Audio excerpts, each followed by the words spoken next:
in the contest. I said, oh, is it authentic? Let me check. So I started calling a few people. And then today, one of those people I called sent me the invitation for Alan Martin's press encounter at the Moving Pick Ambassador Hotel.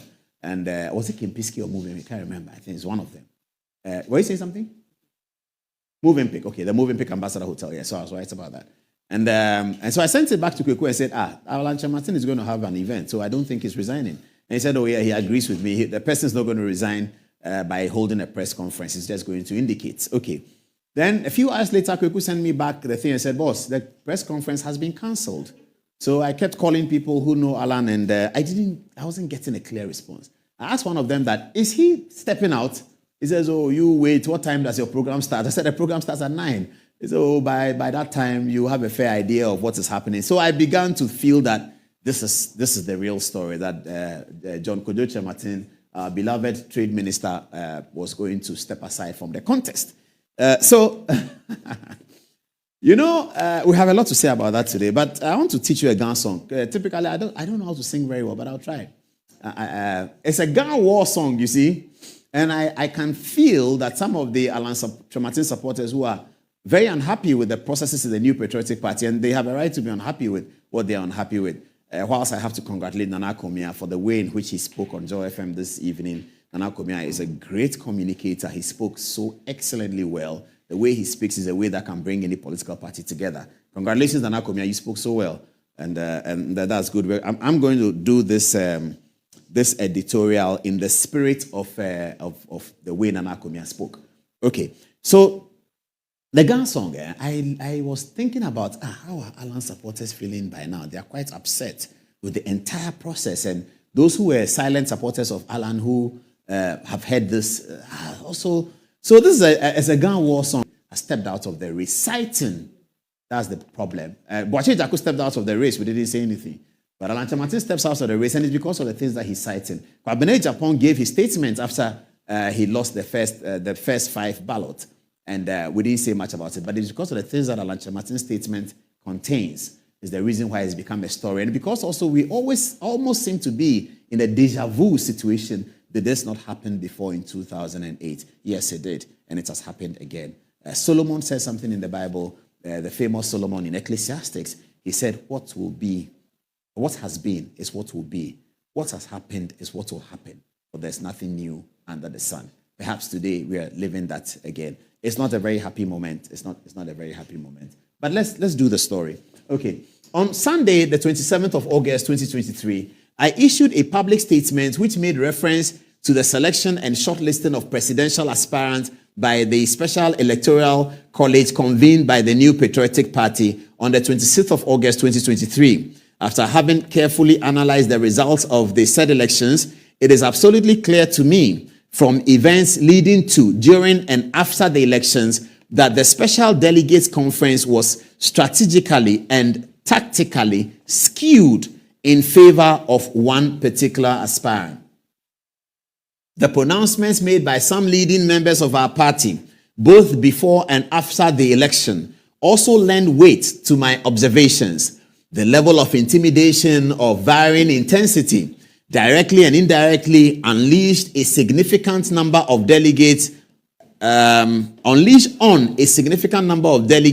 at various voting centers across the 16 regions is unprecedented in the history of our party.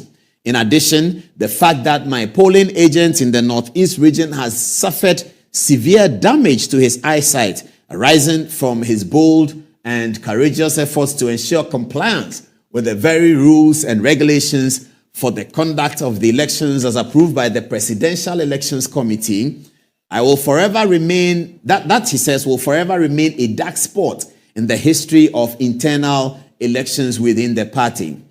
This incident and various acts of violence and collusion reported in other voting centers are appalling and unconscionable and despicable. I am committed to and value the safety of those who work with me and for me, and I will always fight for their interest. Is that all?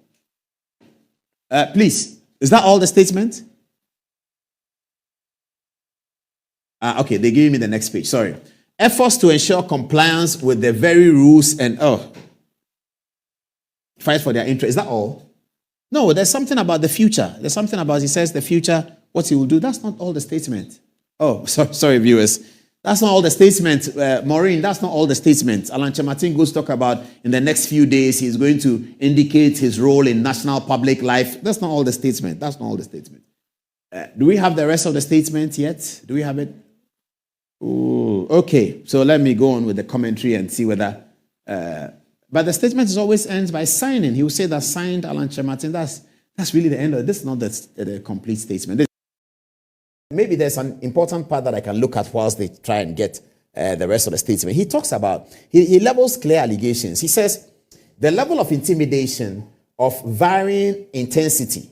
He says, the intimidation on the events in what date was it again? August 30th, was it? Or was it, what date was it? Okay. The level of intimidation of varying intensity, directly and indirectly, unleashed on a significant number of delegates at various voting centers across the 16 regions is unprecedented in the history of our party.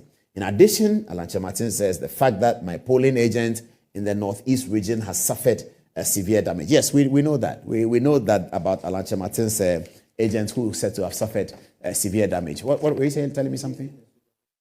Okay, I said they're working on the complete statement.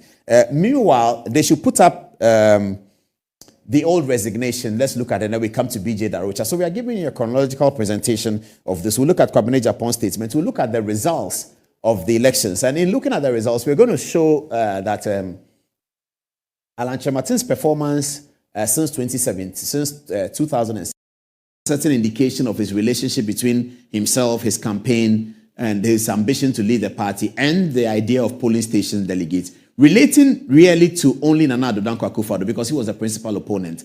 But then we move forward. I blame one person for this matter, and I know who I'm talking about. I'm going to mention his name. The person that I blame in this circumstance is Kennedy Agyapong. If Kennedy Agyapong had not defeated Alan Kyerematen in this one, and when I say defeated, it means he did better than him.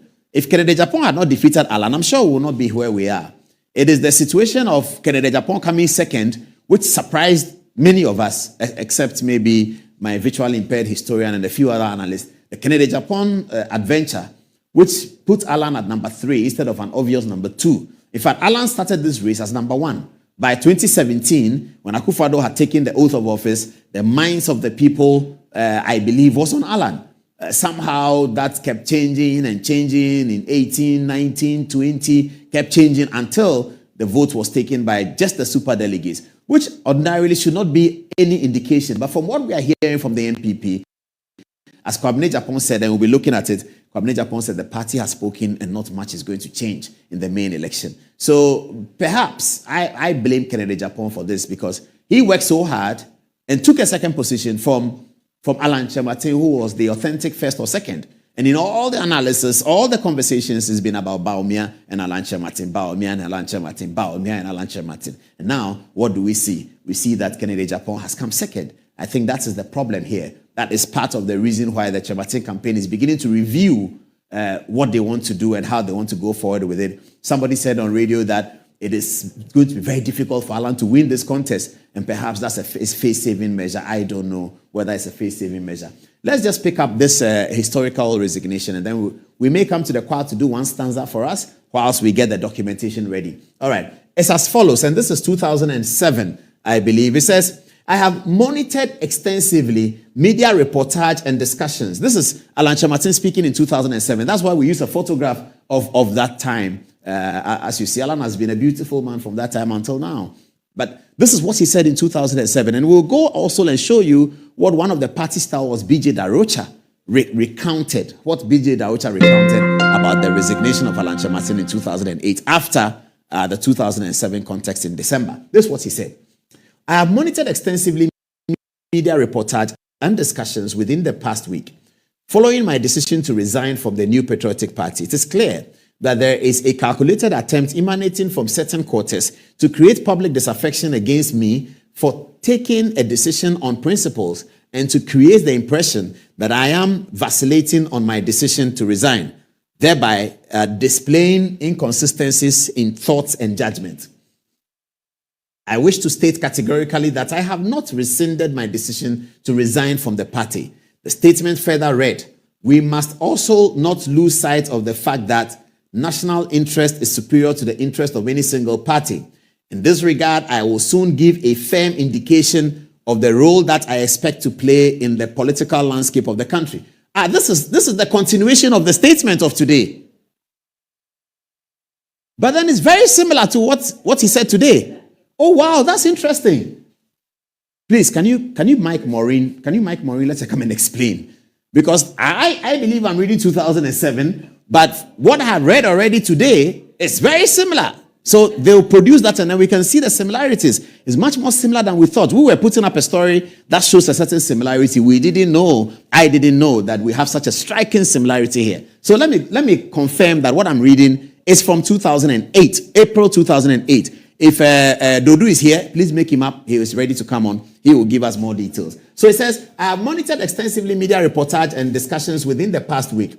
Following my decision to resign from the New Patriotic Party, it is clear that there is a calculated attempt emanating from certain quarters to create public disaffection against me for taking a decision on principles and to create the impression that I am vacillating on my decision to resign, thereby creating inconsistency. It says here, we must also not lose sight of the fact that national interest is... Have they mic there?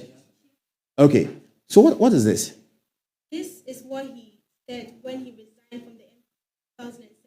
And it's quite similar to... It's 2008, actually. It's April 2008. Yes, and it's quite similar to what he posted out today when he withdrew from the race. And I think the graphics team, they're getting the final part of his statement today, but it's really similar. And so I think you'd realize that it shows that he has one communication and he has one voice and he wants to talk about the same thing. But we really need to analyze the final part where he talks about how he has aspirations for the other, aspirants in the race still. And now he hopes that the electoral process will be free from any collusion that he stated in his letter. Okay, so let's read. It says, I will soon give a firm indication. He said the same thing today. Yes, the same thing. Almost the same wording. Yes, almost. I will soon give a firm indication of the role that I expect to play in the political landscape of the country. Yes. This, he says, I believe will bring hope and confidence to all Ghanaians, irrespective of the political or religious affiliation or ethnic background. He said it then. Yes. Religious affiliation or ethnic background. And he said it again today. Yes. Okay, let's wait for the today one and get it. This is getting very interesting. But let's get the point of 2007. In 2007, Alan Kyerematen was clearly the establishment candidate. There's no doubt about that. I covered that election. Many journalists who are around covered that election. Alan Kyerematen was the establishment candidate. John Agyekumko, for the president of Ghana at the time, was thought to be supporting Alan Kyerematen. If you think that Mr. Kufuor's support for Alan Kyerematen was subtle or is not verifiable, you cannot say the same for Wɔfa Kojo-Mpianim. Wɔfa Kojo-Mpianim was a staunch Alan supporter working as the chief of staff at the office of the president. There was absolutely no doubt about the fact that Kojo-Mpianim was pushing the Alan Kyerematen agenda. Nobody found anything wrong with it. People talked about it, but nobody found anything wrong with it. The Akufo-Addo campaign continued to run their campaign the way they were running it, and eventually they won the race. True that Alan had to step out from the second round for Akufo-Addo to win. True also that Akufo-Addo became president and made Alan minister twice, something that he was not obliged to do. Akufo-Addo was not under any obligation to make Alan minister of trade. Alan Kyerematen was the first minister mentioned by Akufo-Addo even before the vet, and I think even before the swearing in. Before Akufo-Addo was sworn in as president of Ghana on 7 January 2017, he had already met the business community and told them that Alan Kyerematen was going to be the trade minister. Akufo-Addo said that clearly. So I've seen comments about Akufo-Addo has backstabbed Alan because Alan gave him the price, and I've seen that. It doesn't add up. That is, Alan Kyerematen was the establishment candidate. Kojo-Mpianim made no qualms about supporting Alan Kyerematen. There's no problem with that. But as establishment candidate, he complained about the process. And we're now going to look at the results of the MPP race from the 2007, which was between Alan Kyerematen and Nana Akufo-Addo. Then we come to 2010, which was again between Alan Kyerematen and Nana Akufo-Addo. Then we come to 2014, which was against again Alan Kyerematen and Nana Akufo-Addo. And then we can establish a trend. But give me the a cappella, gentlemen. You have to be my music people. Give me the a cappella again, and let's relax.